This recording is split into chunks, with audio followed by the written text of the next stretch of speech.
Small cloche hat, pulled down so tight it's a wonder she hasn't ripped it. He has his hair plastered to his head so smoothly that Joel half expects beads of brilliantine in the crease at the back of his neck. But despite this, they are immaculate, both wearing some fabric between velvet and moleskin that shimmers and tempts the fingertip to explore its textures. Joel shows them to a booth at the back of the room with a mirror behind them, which will allow him to keep an eye on them without quite staring. He cannot fathom what it is that draws him. They could be brother and sister, they look so alike, round-eyed, broad-cheeked, flat-nosed. His wonderful whiskers, the only feature that truly distinguishes them one from the other.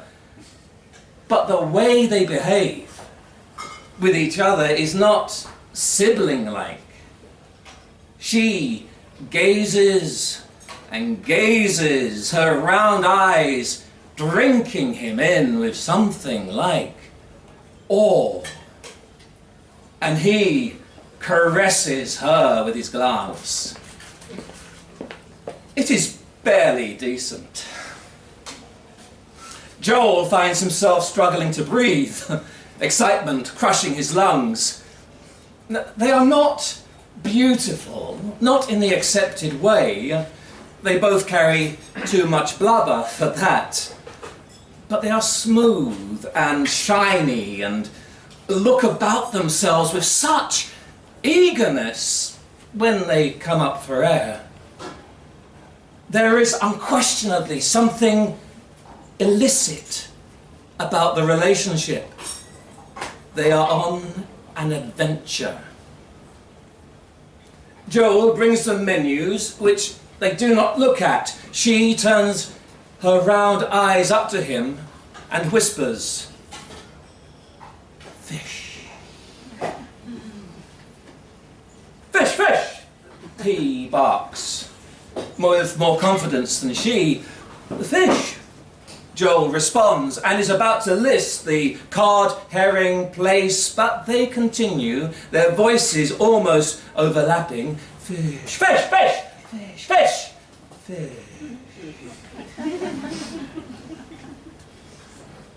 And he finds himself turning away, nodding awkwardly. He brings them bouillabaisse, and is only slightly startled when they pick up the bowl between their awkward, fat-fingered hands and drain the soup in great gulps.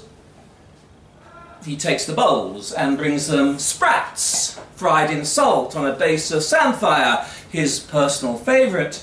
She claps her hands in glee, flat-palmed, noisy, and he watches as she hesitates with a hand over the fork, then picks up one fish after another and puts them head first into her gaping mouth.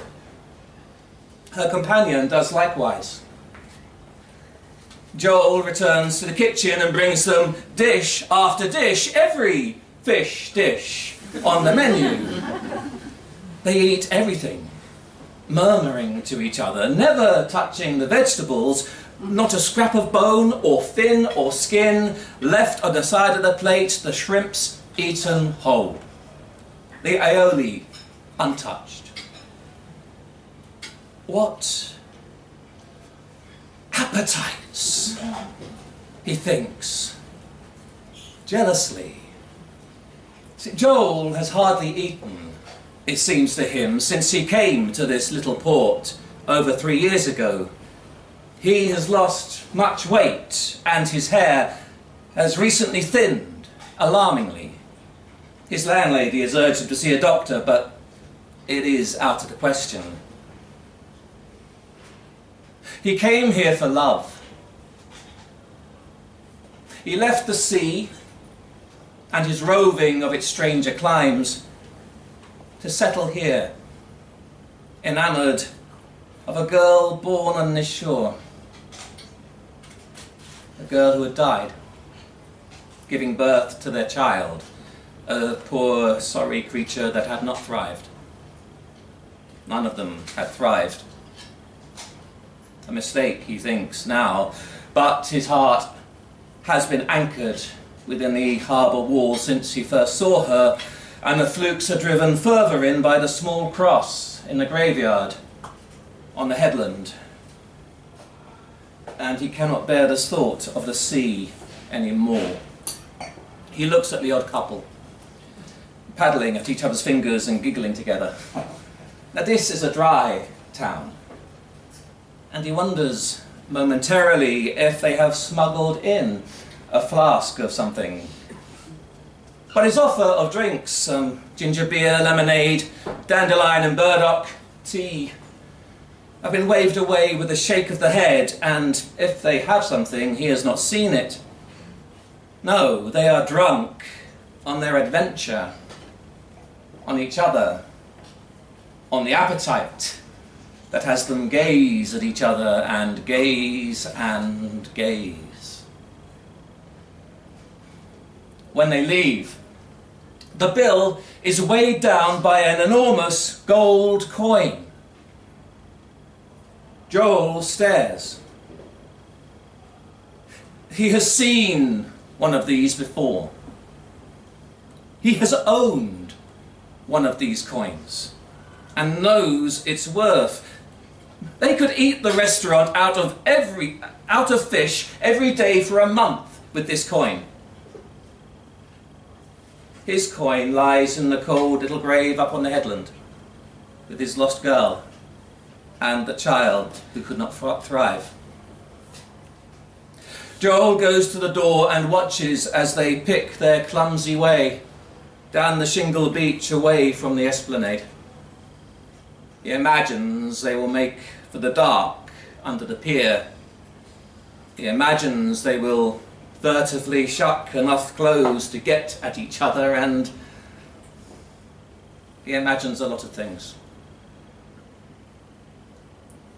It is late, and there is no one left in the restaurant. He turns the sign to close, locks the door, and wipes down the surfaces. Upends the chairs onto tables, leaving the floor for the girl who will swab it in the morning, and goes through to the kitchen to share a cup of tea with the cook and count the takings. He does not show her the gold coin. He turns it over and over in his deep pocket and wonders. It is late, and there is no one left on the esplanade. He puts his hands into his deep pockets and strolls across the road to gaze at the sea, to listen in the near silence to the hush and rush of the waves sorting the pebbles. It is a sound that he can hardly bear since the loss of his dearest girl. There is another sound, a sort of gasping, guttural bark. It makes him shudder suddenly. He knows what it is. And his eyes search the dark under the pier, where he and his girl first knew each other completely. He resents the usurping of their first place. Ridiculous, he knows. When most nights there is some couple or other fumbling their way through the discomfort of sex on shingle in that dark, damp, almost privacy with the creaking boards above them. He hears the noise again and again, and then catches sight of them humped together against a faint light cast through the wrought ironwork. He tries to disapprove, but all he can think of is her round, dark, glistening eyes looking up at him as she whispers her desires. Fish, fish, fish, fish. As he watches, they rise awkwardly, and he sees there has been no furtiveness. Their bodies gleam in the moonlight, rounded and smooth and perfect. They walk carefully across the shingle, and he knows that hobbling, the tiny steps, the bare feet flinching from sharp stones and splintered shell and shifting, rolling pebbles, but they do not touch each other. He does not reach out to help, and she doesn't squeal, as the girls here tend to, as they wince their way into the sea. They walk confidently into the water, and almost at once they dive and are swimming, and his mind jolts from the pleasure in the sight of them to what he is actually seeing. The water rolls over and around them, and he finds his tongue and calls out, "Wait!" Not the warning he had meant when he opened his mouth, but a plea. "Don't go without me!" They are just heads bobbing in the troughs of the waves. "Wait, please!" He is running now, down the beach, casting clothes this way and that, kicking his shoes off on the water's edge. He came here with his darling girl on an incoming tide. He knew his tides, how not? And they explored each other in the glimmering knife light that came through the gaps in the planks of the pier, golden and sharp, and she laughed at the touch of his whiskers on her naked skin and wept suddenly and without explanation, and they stayed longer than they should, and a wave tendrilled around his feet, and without thinking he shrugged his pelt over himself, and he felt rather than heard her gasp, and as another wave crept further and the water ran off his pelt onto her naked skin, and he realized what he had done. And he wrapped the pelt around her too, and waited for the next wave, the seventh, to wash them off the beach, between the striding metal of the pier and out into the harbour. Two hearts within the same skin. Poets use that as a metaphor, but the reality was horrifying.